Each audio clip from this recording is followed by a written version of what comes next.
I have just received the most delightful Dutch themed wooden puzzle box, and I want to share it with you. We're looking for 2 hidden compartments in this one. They're not that hard to find, but it's a real work of art, this one, so let's explore it. What are the 2 things the Dutch are well known for? Tulips and windmills. We've got them both in this puzzle box. There is a warning that comes with this puzzle. As you take it out of the box, it says the 4 tulips are unrelated to the tricks. Please do not apply pressure because they're easy to break, and you can see, having a look at them, the stems look very, very delicate indeed. They seem to have a little bit of movement, but obviously you don't want to touch those because you can see they could snap off very easily. So the blades of the windmill here will move backwards and forwards a little bit, but they seem to be stuck just going this far in either direction.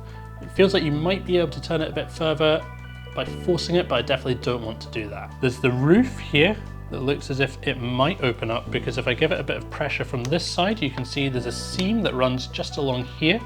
So it does seem like the roof is going to be where part of it is going to open up, but we are looking for 2 actual storage spaces. We've got a door on the front here. It feels like that might move a little bit. Perhaps we can push it or slide it or something like that. At the moment it's definitely fairly stuck in place. I don't seem to be able to slide it or really get any kind of movement out of that at all. Underneath, you can see we've got a bit of a seam down here. There's 2 sections. It looks like perhaps there's mechanics in both sides of the box here, and they've kind of covered those up. So these tulips, the urge to try and play with these is really high, but I've learnt my lesson from previous puzzles, especially when you've got a warning, do not touch them. So windmills, obviously stereotypically such a Dutch thing, exactly what you think of when you think of Holland. They've been around for about 800 years. In their heyday, they had 9,000 of them dotting the countryside, now just 1,200. And I think they're kind of not looked after as well as they maybe should be, but a really useful construction, definitely powered countries for quite a long time. And obviously tulips, the one thing I know about those is the tulip mania of the 1630s, where people were paying crazy amounts of money for essentially just bulbs of flowers. Thank goodness we've got beyond speculative investing in things that potentially could hold no value, bored apes. But let's have a look at the solution for this box. So the first thing we need to do is to discover that there's a slight seam that runs down here.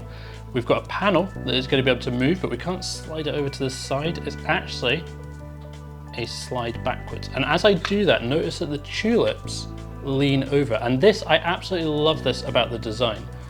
The tulips are leaning over, I think because the wind has picked up, it's blowing those tulips, and it also now means that the blades of the windmill will turn. We've got a bit more wind, the blades are turning, and we just need to find the correct position, and the lid will slide to the back and come off. You can see there's a magnet that holds it slightly in place, but the internal mechanism that was preventing it from opening was this piece that's sliding up and down as the windmill turns. So obviously up here, it's locking the windmill out as it goes down. Then we can slide this piece off and reveal our first hidden compartment. But we're still looking for a second hidden compartment. And after quite a bit of messing around with this one, when I was first solving it, it took me a little while to realize I'd already found it. Have you noticed? Because while this is up in the locked position, we can't see our second hidden compartment, but as I turn these blades, you'll notice something is opening up. And if you have a look down here where the door was before, it has in fact moved. It slides out of the way down to reveal our second hidden compartment. Super clever. Obviously not really much to do in terms of solving to find that second hidden compartment, but we've now found both compartments. We could store some very small valuables in either of these, perhaps a tiny piece of Edam or something that could go pretty smelly. So we can slide it back on, turn our windmill back to the top, slide the tulips over, the wind has died, the puzzle box is locked back in place. So there you go, I absolutely love this one. It's super decorative as well. It'll look great on the shelf, as well as being just ingenious. I love that the wind picks up and the puzzle can be solved. Let me know what you think. This one's not available for sale. It's one that you had to pick up privately at a raffle, a lottery with the Karakuri Creation Group, but we do have plenty more Karakuri puzzles available on the website. That's it for today. Thank you so much for watching, and I'll see you next time for more puzzles.